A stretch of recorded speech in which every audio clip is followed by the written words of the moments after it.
Hi, I'm Ben Mankiewicz. Welcome to TCM and 31 Days of Oscar. Tonight we're presenting winners for Best Supporting Actor. Up next, the film that earned Jack Lemmon his first Academy Award. From Warner Brothers in 1955, Mr. Roberts.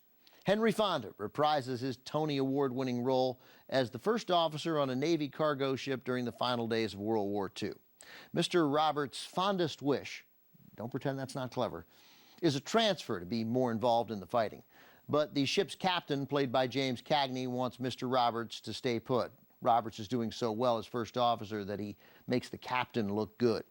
The cast of Mr. Roberts is replete with old pros, Fonda, Cagney, and William Powell as the ship's doctor.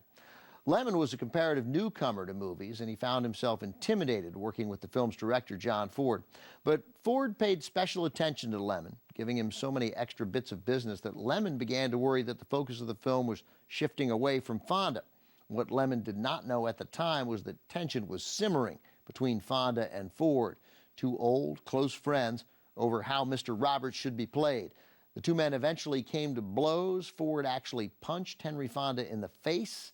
He apologized, but the damage was done. Ford ended up leaving the production not long after due to a medical emergency, a legitimate one. But the relationship between the two men, who had already made 6 movies together during their careers, never recovered. From 1955, a Best Picture Oscar nominee, also with Ward Bond, Harry Carey Jr., and Betsy Palmer, Mr. Roberts.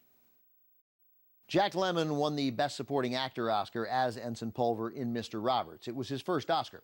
When he won his second 18 years later, a Best Actor Oscar for Save the Tiger, Lemmon became the first to win both Best Supporting Actor and Best Actor. Since then, 5 others have joined him, all top-tier actors: Denzel Washington, Jack Nicholson, Gene Hackman, Kevin Spacey, and Robert De Niro.